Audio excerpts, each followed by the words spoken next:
सुप्रभात बच्चों। आज मैं आपके समक्ष आपकी पुस्तक विद्वान का पाठ नंबर 3 प्रकरण क्या है? आलो अंधारी। इसकी लेखिका क्या है? बेबी हालदार। बेबी हालदार एक नारी है। इसमें नारी जीवन के संघर्ष की कहानी है जो हमने 3 कालांश में पढ़ ली है। आज हमारी ये चौथी कालांश है और उम्मीद करती हूँ आप अपनी पुस्तक और पेंसिल साथ में रखेंगे ताकि जो मुख्य बिंदु हैं आप उनको रेखांकित करते जाएं। ठीक है बच्चे?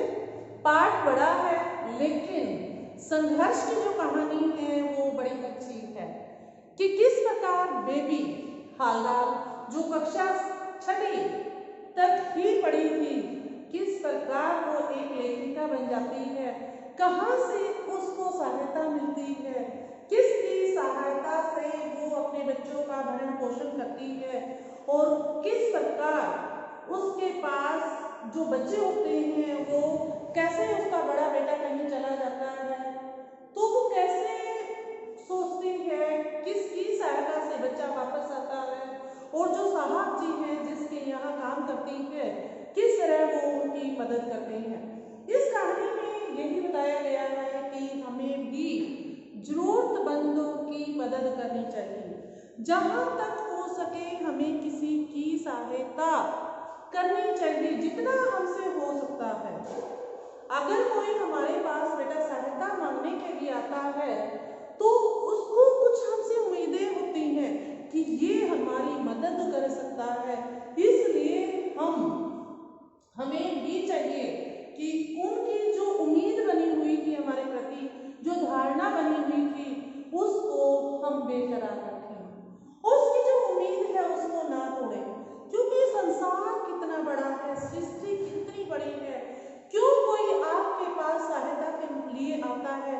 क्योंकि उसको लगता है आप ही वो इंसान हैं जो उनकी मदद कर सकते हैं। ठीक है बच्चे? हमें भी मदद करते रहना चाहिए। कहते हैं ना बेटा, ना जाने किस भेष में मिल जाए भगवान। हमेशा अपने माइंड में ये रखिए कि भगवान ने आपको इस लायक बनाया है कि आप दूसरों की मदद कर सकते हो और उस मदद के बदले आपको कुछ नहीं चाहिए होता है। देने वाला खुदा है, देने वाला बेटा भगवान है। भगवान आपको जो आपने दिया उससे कहीं ज्यादा दुगना किस रूप में आपको लौटा देता है ये हम ही नहीं जान पाते। और उस भगवान का शुक्रगुजार होना चाहिए कि जिसने हमें मदद करने के लिए बनाया है, जिस पर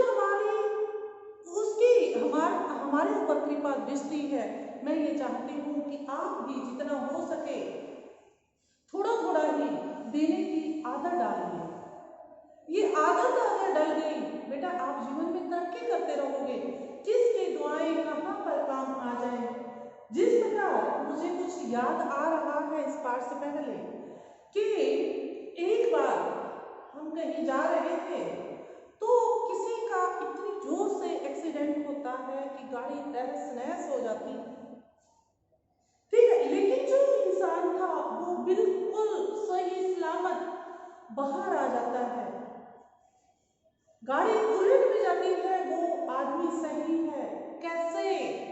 लोगों की भीड़ इकट्ठा हो जाती है, जमा हो जाती है और लोग क्या बोलते हैं कि पता नहीं किसकी किस्मत से ये बचा है, पता नहीं इसने कौन से पुण्य किए हैं कि जिससे गाड़ी टूट गई है लेकिन जो इंसान है, जो मनुष्य है उसको पहुंच तक नहीं आई। क्योंकि वो क्या करता था, सुबह उठते ही गाय को रोटी देता था। जब उससे पूछा गया कि आप ऐसा क्या करते हो, आप कौन से पुण्य करते हो जिससे आप बच गए, उसने सिर्फ बच्चे एक ही बात बोली अपने मुंह से कि मेरा एक रूटीन है, मैंने एक नियम बना रखा है कि जब भी मैं घर से बाहर जाता हूँ गाय को रोटी देकर घर से निकलता हूँ। सिर्फ वो पुण्य, उस गाय का पुण्य, एक रोटी का पुण्य आज उसको ये मिला है कि वो जीवित है। आपसे कहना चाहती हूँ, जितना हो सके मदद कीजिए। किसी का एक शब्द कब काम आ जाए। कहते हैं हमारी जीभ पर, जो हमारी जिह्वा होती है उस पर सरस्वती माता एक बार बैठती है, दिन में एक बार, मीन्स 24 घंटे में एक बार बैठती है। इसीलिए कभी किसी को अपशब्द मत बोलिए, क्योंकि कुछ नहीं पता उसी टाइम सरस्वती आपकी जीवा पर बैठी है और वही अपशब्द किसी के लिए बुरा वक्त ना ले आए। इसलिए हमेशा कहते हैं मधुर वाणी का प्रयोग कीजिए। सबके लिए अच्छे वचन बोलिए। अगर आप अच्छा नहीं बोल सकते तो अपना मुंह बंद रखिए, किसी को बुरा भी मत बोलिए। मैंने अपने जीवन में यही अपनाया हुआ है। मैं अपने बारे में बताती हूँ, मुझे आपका नहीं पता। मैं तो आपसे यही उम्मीद कर सकती हूँ कि आप भी जितना हो सके मिलकर रहिए। किसी को बुरे शब्द मत बोलिए, अपनी अच्छाई बांटते चलिए। मधुर वाणी का शास्त्रों में कितना अधिक वर्णन है कि मधुर वाणी दुश्मन को भी मित्र बना देती है, और जो कठोर वचन है वो मित्र को भी दुश्मन बना देते हैं। इसलिए हमेशा जो कहते हैं ना मधुर वाणी का प्रयोग करना चाहिए। छात्रों, मुझे लगता है कि मैंने कुछ ज़्यादा कह दिया। पाठ हमें पढ़ना है। पाठ निकालिए, पेज नंबर 28 पठन करते हैं। देखिए, अगले दिन में आई तो मुझे देखकर वह हंसने लगे। जो साहब थे वो उनको देखकर हंसते हैं, वैसे ही उनके चेहरे पर हर समय हंसी रहती थी। जो संतुष्ट व्यक्ति है उनका चेहरा हमेशा ही मुस्कुराता रहता है। देखकर लगता नहीं कि उनके मन में भी गुस्सा है या नहीं। बोलते ही वह बहुत आहिस्ता आहिस्ता थे, धीरे धीरे बोलते थे। उन्हें देख मुझे श्री राम कृष्ण याद आ जाते हैं। रामकृष्ण परमहंस का नाम आप सभी ने सुना होगा। तो वो बेबी हालदार क्या बताती है कि मुझे उनको देखते ही ऐसा लगता है ये रामकृष्ण परमहंस है। मैं उनसे बातें करने लगी तो फिर वहां से उठने की मेरी इच्छा नहीं होती, और एक बार बातें शुरू हुई कि वह इधर उधर की न जाने कितनी बातें मुझे बताने लगते। मैं तातुश के पास, तातुश क्या बोला था मैंने, उनके पापा जो साहब हैं वो उनको तातुश कहती है। तातुश का अर्थ होता है पिता। खड़ी यह सोच रही थी कि हठात वह बोले, हट में वह बोले, अच्छा बेबी, तुम्हें किसी लेखक का नाम याद है? मैंने उनकी ओर देख हंसते हुए झट से कहा, हाँ कई तो हैं, जैसे रविंद्रनाथ ठाकुर, काजी नजरुल इस्लाम, शरतचंद्र, सत्येंद्रनाथ आदि।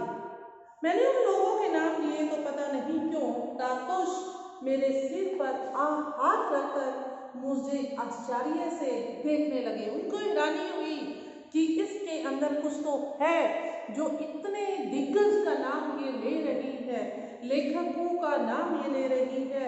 इट मीन्स इसमें पढ़ने की इच्छा है। साहब ने उनको भांप लिया। उन्हें विश्वास नहीं हो रहा था। कुछ क्षण बाद वह बोले, तुम्हें पढ़ने लिखने का शौक है क्या? मैंने कहा, शौक होने से क्या होगा, क्योंकि मेरे पास समय ही नहीं है। मैं 6th क्लास तक पढ़ी हूँ, तो मैं कहाँ आगे बढ़ पाऊंगी, क्योंकि मुझे अपने बच्चों को पालने के लिए दिन रात मेहनत करनी पड़ रही है।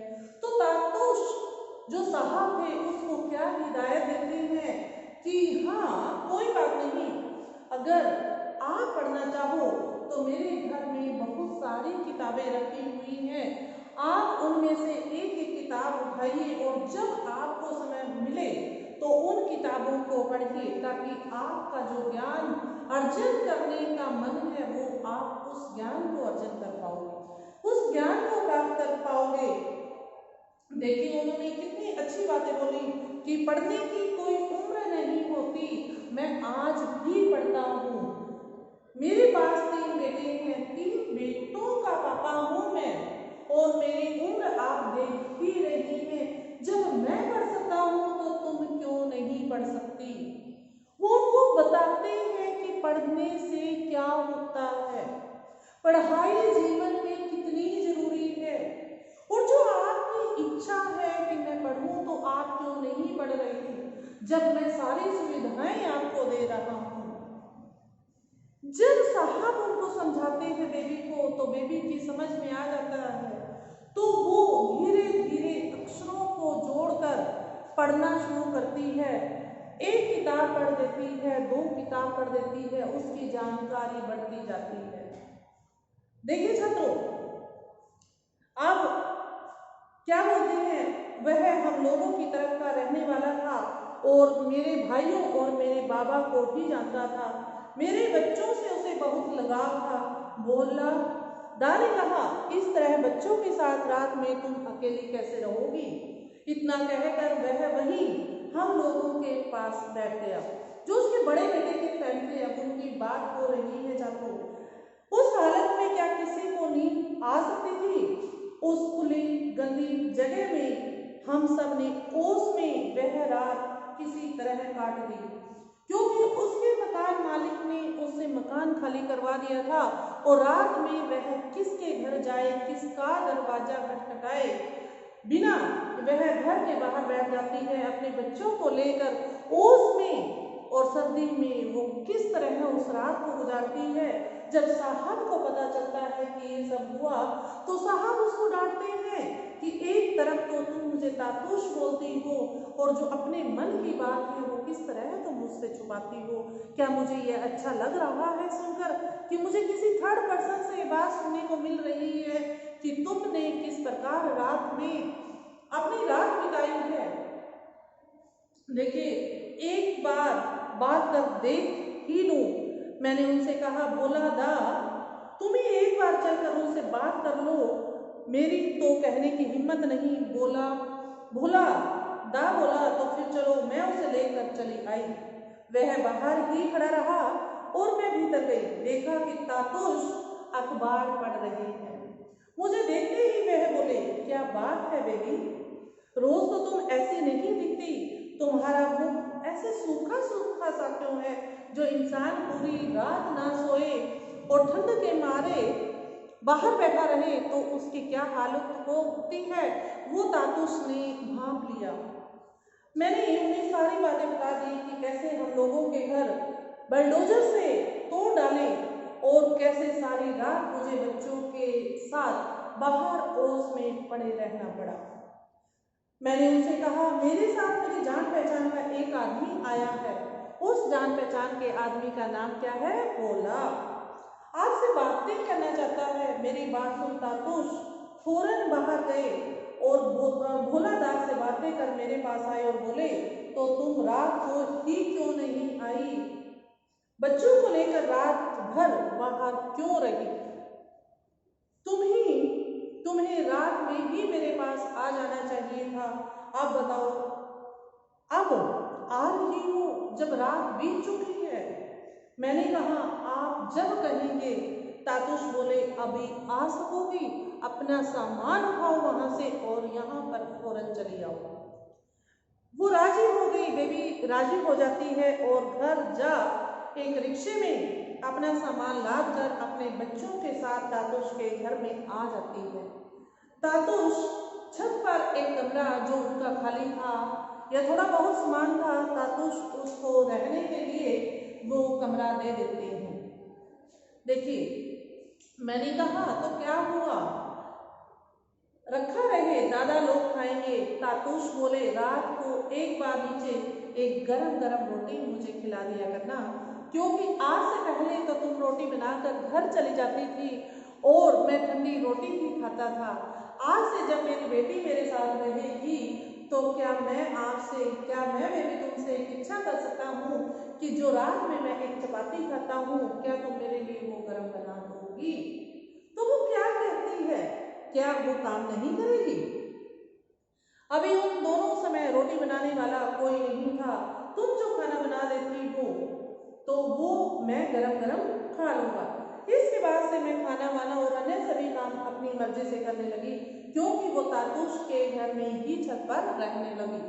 जितना काम होता था वो अपनी मर्जी से करती, किसी को कुछ भी करने की जरूरत नहीं पड़ती थी। तातुश मुझे काम करते देखते ही कभी कभी कहते, बेबो तुम इतना काम कैसे कर पाती हो, सारा दिन काम करती रहती हो, थोड़ा आकर मेरे पास बैठो। क्योंकि वो तातुश उसको अपनी बेटी मानते थे, वो बेटी की तरह से ही उससे बातें करते थे, बिहेव करते थे। मैं बैठ जाती तो पूछते, बच्चों ने कुछ नाश्ता वाश्ता किया है या नहीं, तुमने कुछ खाया है या नहीं, जाओ ऊपर जाकर बच्चों को खिलाओ, फिर आकर अपना नाश्ता करना, कि पहले बच्चों को खिला कर आओ, उसके बाद मेरे सामने बैठकर ही तुम भी खाना खाओगी, जल्दी जाओ, इतनी देर हो गई और अभी तक उन्हें कुछ दिया या नहीं।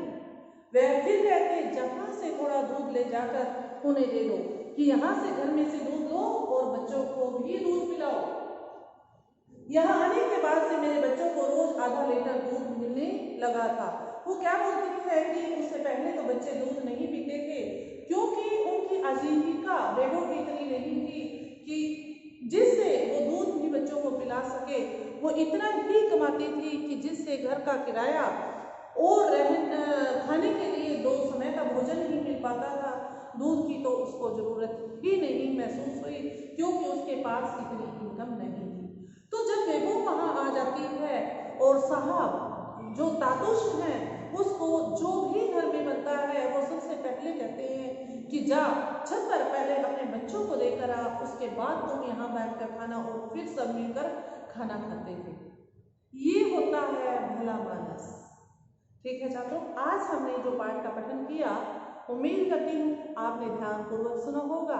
अगली कालांश में इसी कड़ी को आगे बढ़ाते हुए फिर आपसे मुलाकात होगी। तब तक आप अपना ध्यान रखिए, घर पर रहिए और काम करते रहिए। आपका दिन शुभ हो।